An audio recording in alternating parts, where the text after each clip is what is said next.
Les rôles dans une famille, ça n'a pas besoin d'être genré. Mon bonheur dépend aussi du bonheur de mes enfants. Tu veux faire ça, fais-le. Conséquence, tu verras. Puis les hommes, ils n'étaient pas là. Ça a été longtemps, tu sais, comme une tergiversation. Là, je le fais-tu, je le fais-tu pas? Il m'enseignait que le contrôle, ça fonctionnait.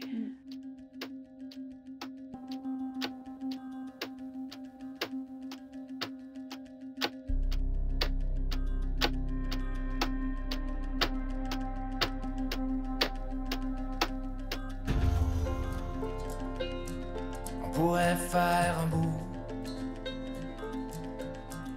au-dessus de la haine, le plus audacieux des ponts.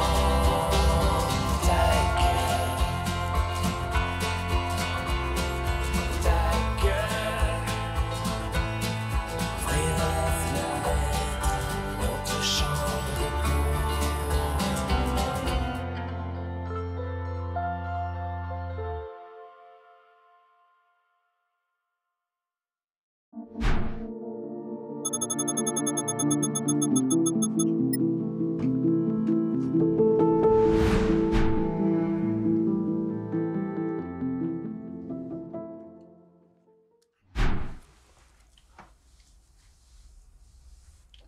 Ben, en fait, tu sais, moi, je suis d'accord que les enfants sont surprotégés et que les parents sont surprotecteurs, dans le sens qu'ils prennent moins de risques volontairement. Ils ont des activités qui sont très, très encadrées à l'école. Tu sais, juste être sur la butte puis glisser face première, c'est interdit. Donc, il y a vraiment beaucoup d'endroits où il y a des barèmes qui viennent entourer leur jeu qui devrait être libre et où ils devraient apprendre à se faire confiance par eux-mêmes et que l'adulte soit derrière plus en accompagnement, mais non, même pas en guidant, en laissant l'enfant prendre l'initiative de ses propres capacités, puis la confiance de l'enfant se construit d'elle-même par la prise de risque qu'il prend. Donc, oui, il y a l'idée des peurs réelles, des peurs perçues. Quand vient le temps d'accompagner l'enfant dans la gestion de la peur, c'est sûr que ça passe par ma propre interprétation de qu'est-ce qui fait peur. Fait que est-ce que je veux transmettre ce traumatisme à mon enfant? Clairement pas. Mais je pense que je peux l'utiliser pour le mettre en garde.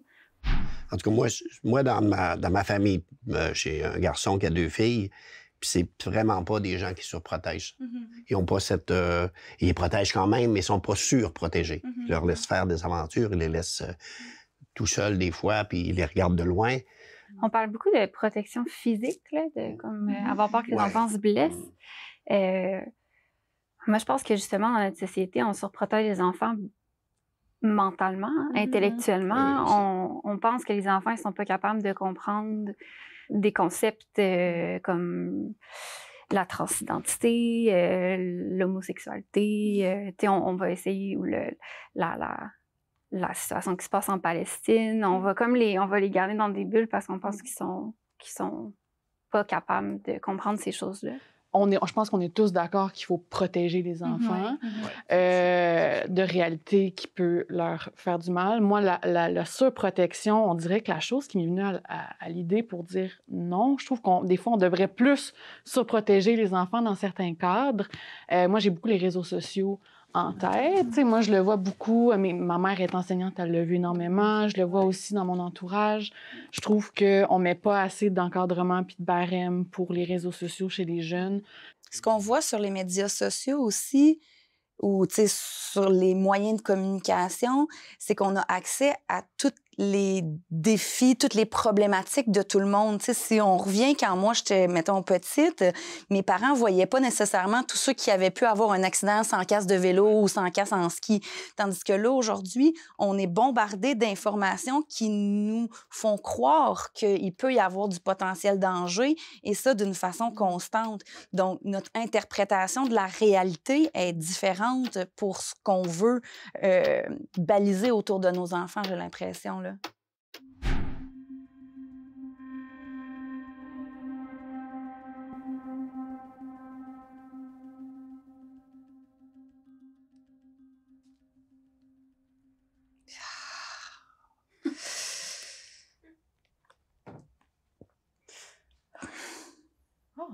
j'ai vraiment l'impression que dans la société actuelle, encore aujourd'hui, moi, je le vois vraiment beaucoup autour de moi, la femme, la mère va avoir tendance à être comme la gardienne de certaines affaires, la gardienne des rendez-vous, la gardienne des son linge s'en vient trop petit, il va falloir qu'on en achète d'autres.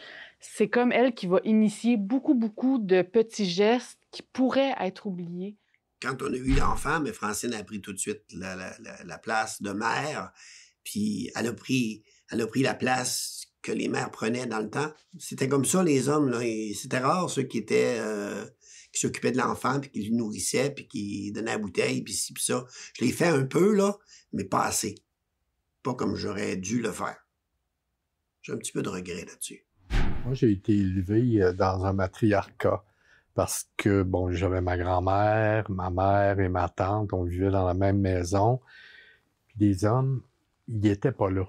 Fait que, tu sais, moi, m'occuper d'un enfant, tu sais, je trouvais ça comme normal. C'est ça. Je trouvais ça normal, puis j'ai jamais eu de difficulté à percevoir ça.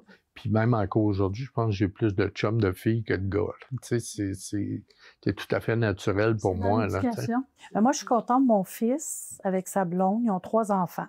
Puis lui, dès le départ, quand les enfants sont venus au monde, il s'occupait des enfants autant que ma bru s'occupait des enfants. Tu sais, pour lui, c'était pas « toi, tu fais ça, moi, je fais ça ». C'est ils vont... En tout cas, de qu'est-ce que je vois, là, quand que je les vois, quand je suis avec eux, là, ça va dans tous les sens, là. Ce que je trouve intéressant, c'est comme si dans un couple où il y a encore une union entre le père et la mère, il y a une façon naturelle pour la mère de prendre cette charge-là. Et ce qu'on voit de plus en plus aujourd'hui, c'est des familles séparées et des familles recomposées. Donc, ça amène toutes sortes de diversité. Et la place que le père prend une fois que la famille est séparée est souvent plus grande que lorsqu'il était au sein de sa propre famille unie, parce que là, il y a 50% du temps la responsabilité entière de son enfant. Les rôles dans une famille, ça n'a pas besoin d'être genré. Comme pour s'occuper d'un enfant, c'est pas une question de genre. C'est pas une question d'être homme, femme ou une personne. Ça n'a pas rapport avec ça. Ça nous prend on a tous des traits de caractère différents. On s'est tous fait éduquer d'une façon différente. On a tous des intérêts, des capacités différentes. Donc, pour ça, moi, j'aime bien le terme pratique parentale plutôt que rôles parentaux parce que les pratiques, ça s'adapte. Des rôles, c'est quand même assez figé. Pratique parentale, je veux dire, il y a des familles, on parle beaucoup de père-mère, mais il y a des familles qui ne sont pas des familles hétéroparentales. Il y a des familles qui ont 2 papas, qui ont 2 mamans, qui ont une maman, une personne non-binaire. Donc, quand on revient à c'est qui porte le poids de s'assurer de la cohésion, de l'harmonie dans la famille, moi, c'est pour ça que j'ai dit que je n'étais pas d'accord, parce que je pense que c'est une responsabilité de groupe. Ça devrait être la responsabilité de tout le monde. La famille qui sort du cadre est tellement pas visible dans notre société quand on se lance en famille, on a l'impression qu'il faut répéter ce modèle-là.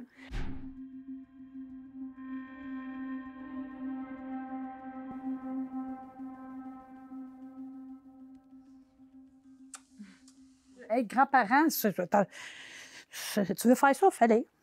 Conséquence? Tu verras.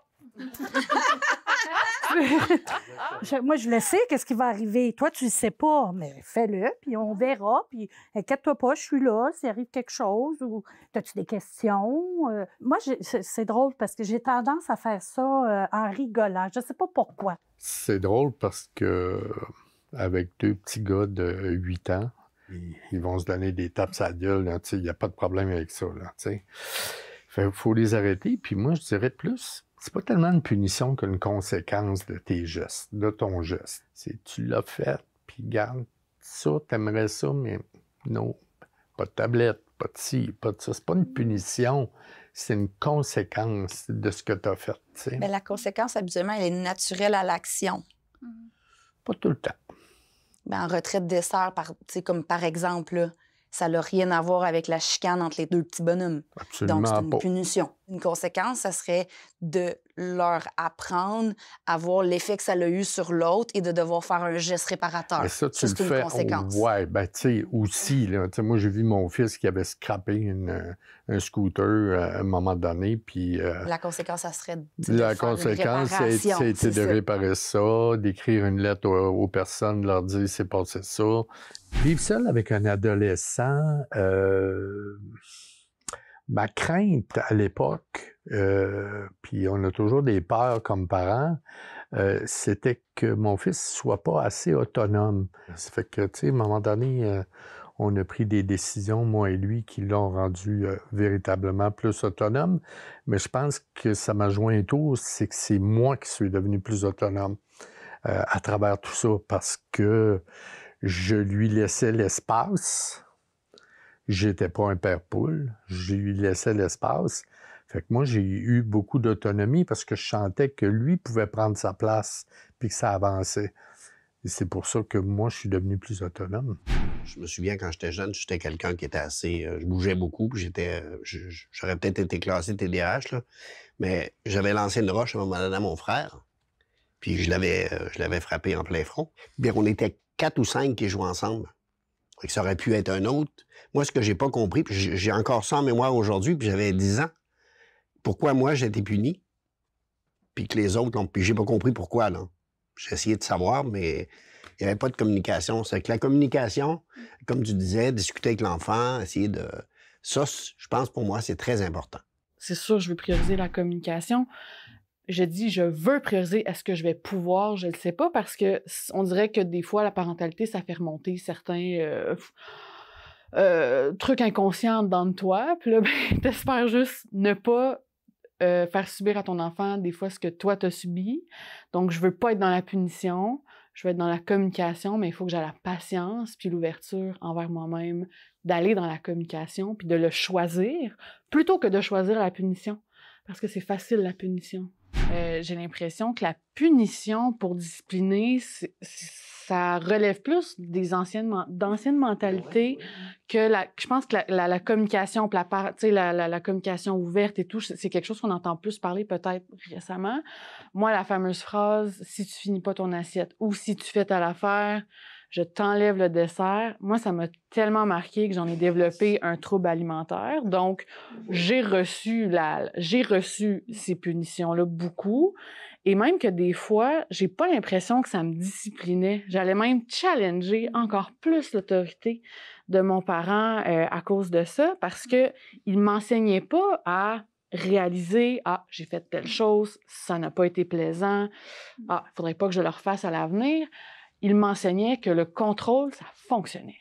Oui, un truc avec lequel j'ai eu la difficulté dans ma parentalité, c'est que j'ai tendance à fuir les situations où il va y avoir de la chicane ou des grosses émotions fortes. J'ai eu des parents très, très autoritaires, extrêmement contrôlants. Fait que moi, je suis complètement l'opposé. J'ai tendance à vouloir comme être le plus slack possible parce que j'ai pas envie de répéter la même chose. Puis je pense que c'est tout à fait normal, mais ça m'arrive des fois de le faire comme t'auras pas de dessert.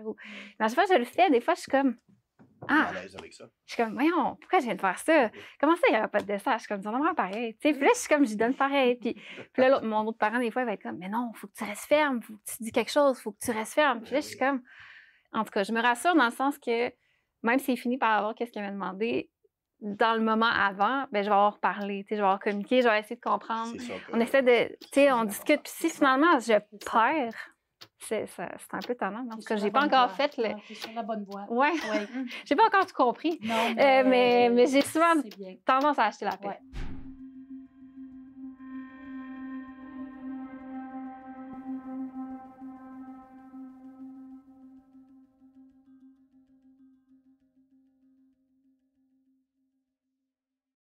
Si les parents sont heureux, les enfants, ils vont... Ben, est-ce qu'on est responsable du bonheur de nos enfants? Non, mais une famille heureuse, c'est plus facile, je pense. Ça l'aide. Nous autres, on était dans une famille heureuse quand j'étais jeune.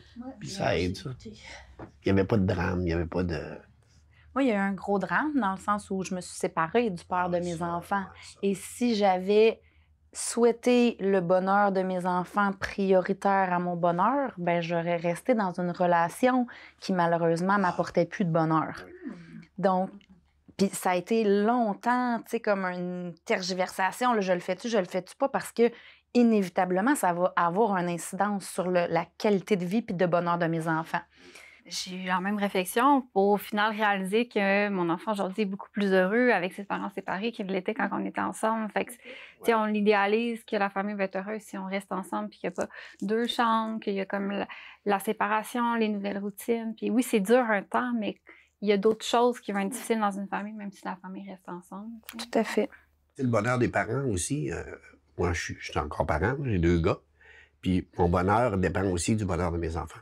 Si mes enfants sont heureux puis ça va bien dans leur famille et tout ça, moi, je suis beaucoup plus heureux. Là. Fait que ça, c'est quelque chose qui s'en va pas. C'est pas juste pour les jeunes parents avec les jeunes enfants. Ça compte encore, en tout cas, ça compte encore beaucoup pour moi. Ah, moi, ça Énormément. déteint. Moi, ça déteint sur moi. Moi, si mes 2 fils semblent pas heureux, si je sens qu'il y a quelque chose, moi, ça me bouleverse. Je le garde pour moi, là, bien entendu, là, parce que de toute façon, qu'est-ce qui se passe dans leurs affaires, c'est correct, là, mais moi, j'ai un problème générationnel avec mon plus jeune. Puis, moins j'en sais, mieux que c'est, parce que ça vient trop me chercher, ça vient trop me mettre à l'envers. Je travaille beaucoup là-dessus, là, parce qu'il faut pas. Je veux dire, ils font leur vie, ils prennent leur choix, ils font des choix. Mais c'est pas toujours des bons choix. Puis quand j'avais mes enfants, quand ils étaient jeunes, bien, je faisais tout pour qu'ils soient heureux. Tout, parce que ça se transférait sur moi. La communication intergénérationnelle désigne les interactions entre personnes de différentes générations, jeunes, adultes et personnes âgées, qui peuvent avoir lieu dans des contextes familiaux, sociaux ou professionnels. Chaque génération ayant ses propres références culturelles, façons de communiquer et attentes sociales, une communication intergénérationnelle demande une écoute active et un effort de tous et toutes afin de comprendre les perspectives de l'autre. Le respect mutuel est donc crucial pour surmonter les différences d'âge et d'expérience. En contrepartie, la communication entre générations permet de renforcer les liens familiaux en favorisant une meilleure compréhension mutuelle. Pour les personnes âgées, maintenir une communication régulière avec les jeunes peut aider à prévenir l'isolement social et permet un sentiment d'inclusion. Les échanges intergénérationnels permettent aux normes sociales d'évoluer parce que les jeunes peuvent influencer les anciens et vice-versa. C'est donc un processus dynamique qui favorise la compréhension, le respect et l'enrichissement mutuel entre les différentes générations. C'est le fun parce que je m'aperçois qu'on a été généreux de nos propos. Généreux de nos propos. Tu sais, ce que tu nous as raconté, tu sais, c'est que moi, c'est une expérience unique. Pour moi, tu sais, le milieu queer, c'était une expérience unique. Ben, merci en tout cas pour votre accueil et votre écoute. On parle de comparaison, là. C'est sûr que je sais que moi, ma réalité est très atypique, tu sais, mais j'existe. J'existe et il y en a plein d'autres que moi. Fait que des situations comme ça permet de faire émerger des voix. Fait que je suis contente d'avoir pu participer. J'ai vraiment très, très apprécié pouvoir discuter et dialoguer avec vous. Ah, moi aussi, j'ai beaucoup aimé ça. Si on se parlait doucement sur un autre temps, dans un autre champ de vision, peut-être que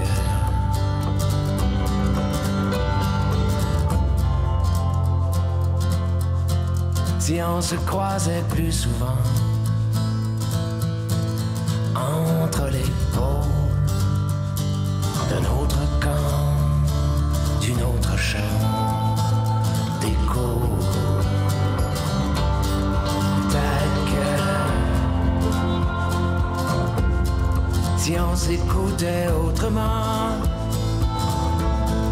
sans les réponses de notre temps et sans défendre nos défauts, peut-être qu'on serait fiers de nous. On pourrait faire un bout.